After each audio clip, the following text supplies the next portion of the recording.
agacicyo batsunika ngo ngwemo, agacicyanza kankurura ngo mvemo, andenze imisozi akanyambutsa inyanja, inyanja y'umubabaro.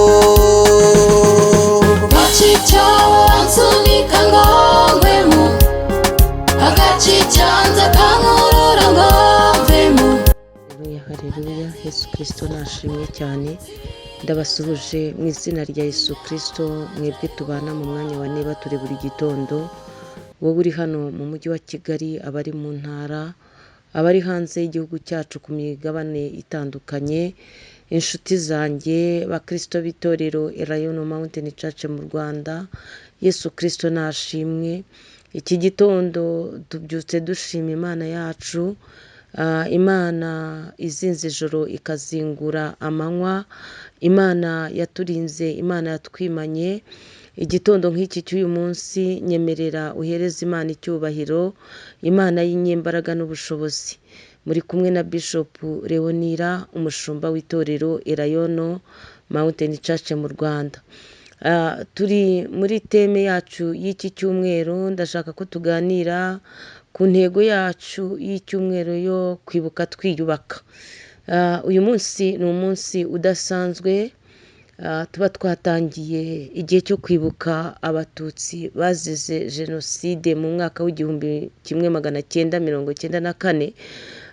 Ni umunsi rero twakongera tugasura amateka yacu, tukongera tukibuka. Ese impamvu yo kwibuka ni iyihe? Ese kuki tugomba kwibuka? Ni ukuri kwibuka ni byiza cyane. Iyo wibuka amateka yawe, iyo wibuka urugendo wagenze, iyo wibuka ndetse n'abakugiriye nabi, wibuka imigambi yabo, warangiza ukibuka ya manywa, ukibuka cya gitero, ukibuka rya joro, ukibuka cya gitondo.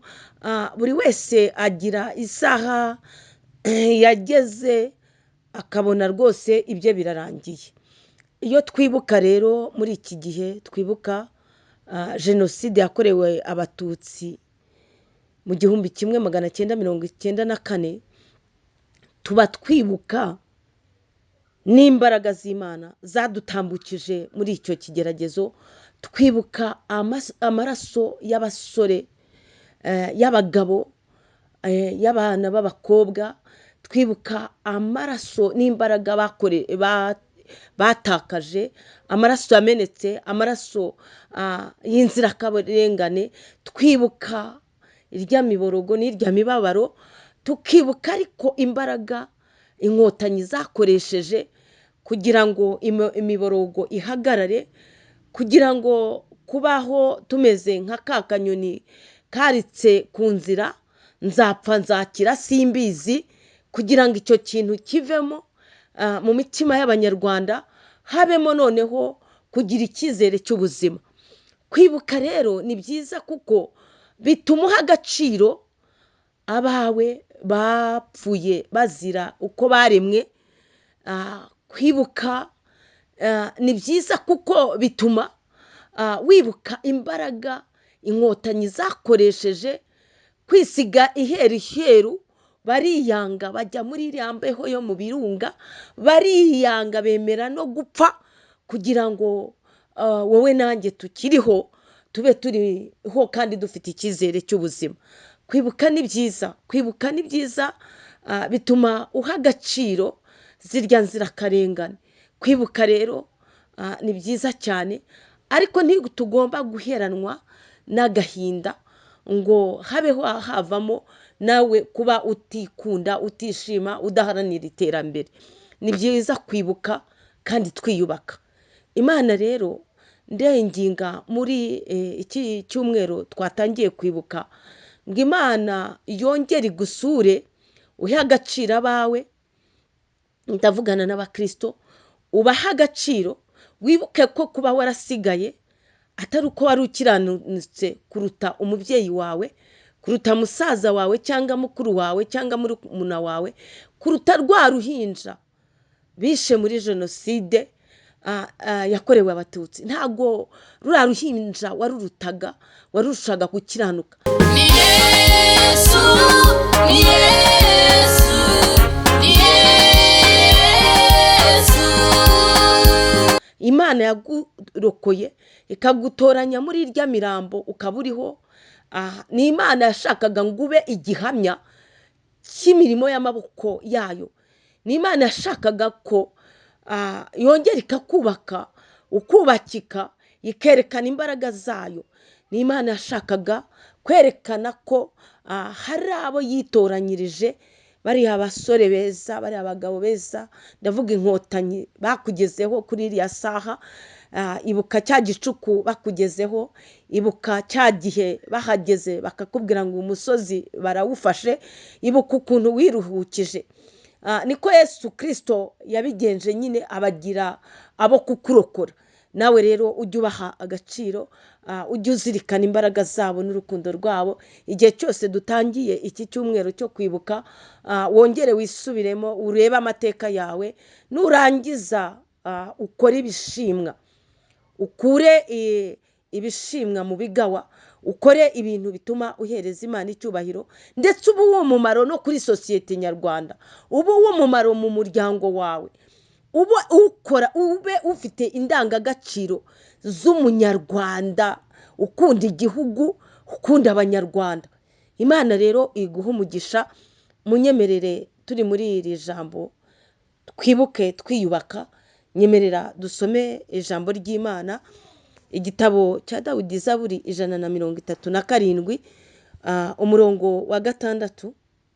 Handitse ngo iki? Handitse ngo ururimi rwanjye rufatane n'urusenge rw'akanwa kanjye nintakwibuka. Imana ishimwe. Turi mu ijambo ryitwa kwibuka twiyubaka.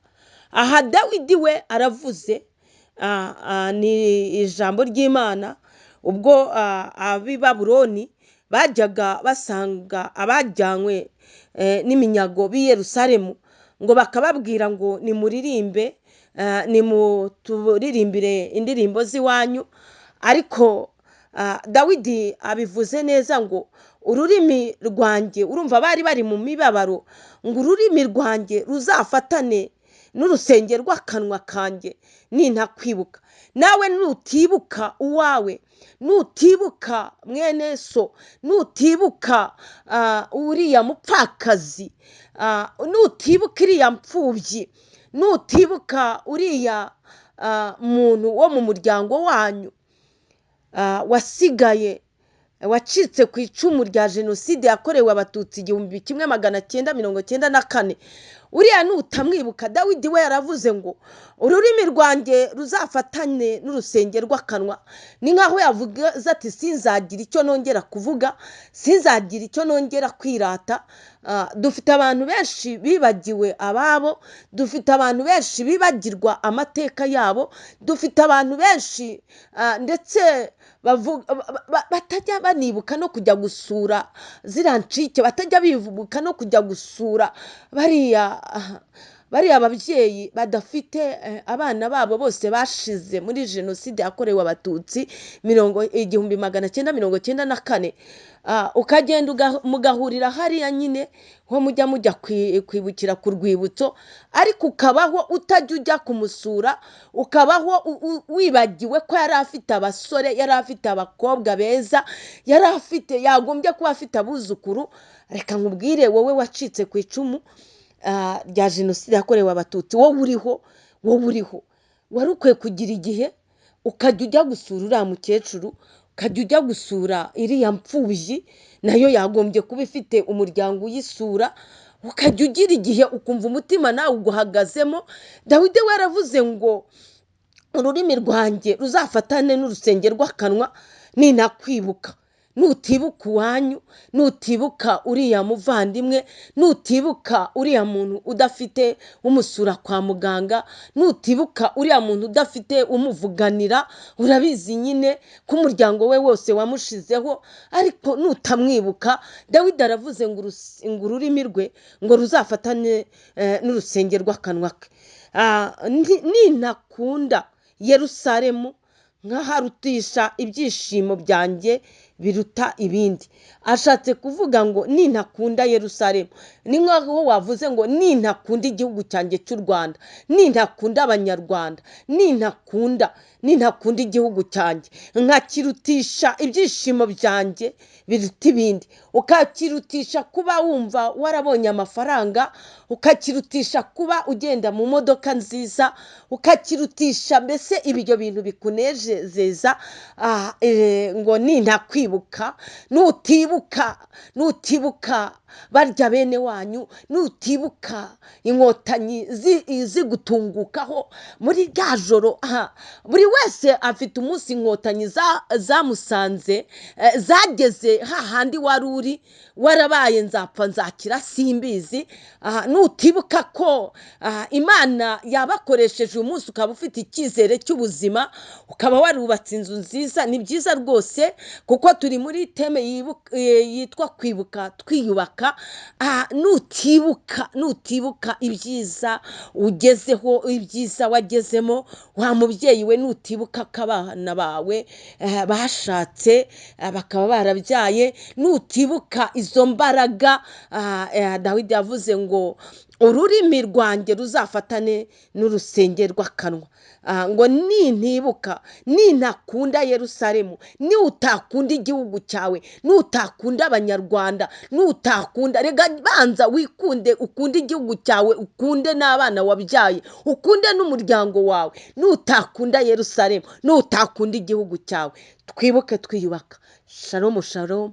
Ndakwinginze wowe wacitse ku icumu rya jenoside, renga irya mibabaro, ongera urenge, utera urundi rutambwe, uharanire kwiteza imbere, ongera utera urundi rutambwe, wongere wumve ko bigishoboka yuko wakora ibintu bikomeye, nawe wakubaka itaje bikemera.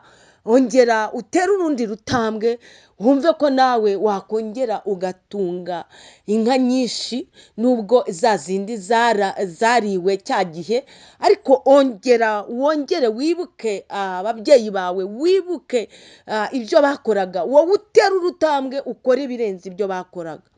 Twibuke twiyubaka. Imana ikomeze ibakomeze, kandi ndavuze ngo impore. Iyo nigunze Sara muburiza, iyo agahinda kanyuzuye